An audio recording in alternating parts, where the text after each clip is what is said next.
పాత మహబూబ్ నగర్ జిల్లా ఆనాడు వలసల పడి గోసబడి ఎవడో వచ్చి గంజి కేంద్రం పెడితే అంబలి కేంద్రం పెడితే బతకాలే అనే ఒక శాపగ్రస్తమైన జిల్లా.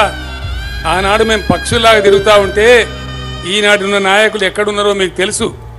ఇలా అవాకులు చెవాకులు చిన్నంతరం లేకుండా పెద్దంతరం లేకుండా నోటికొచ్చినట్టు వాగే వాళ్ళు ఎవరో వాళ్ళు ఏం పనిలో ఉన్నారో మీకు తెలుసు.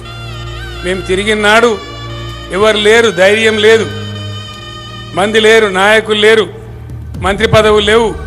అయినా కూడా పక్షులు తిరిగినట్టుగా ఈ రాష్ట్రం నలుమూలల కలియ తిరిగి జనాన్నంత చైతన్యపరిచి అద్భుతమైన పాటలు రాసి ఇలా లేడు నా తమ్ముడు కానీ సాయి చంద్ లాంటి కళాకారులు, గోరెడ్డి వెంకన్న లాంటి కళాకారులు, ఎందరో బిడ్డలు కవులు గాయకులంతా నేకం చేసి తెలంగాణ ఒక్క గొంతై నినదిస్తే అది కూడా 2004లో మన పొత్తుతో గెలిచి మనల్ని నాగం చేయాలని చూసి 14 ఏళ్ల ఉద్యమం తర్వాత చివరికి నేను చావు నోట్లో తలకాయ పెట్టి ఆమరణ నిరాహార దీక్ష కూర్చుంటే అప్పుడు అయాల వచ్చింది తెలంగాణ.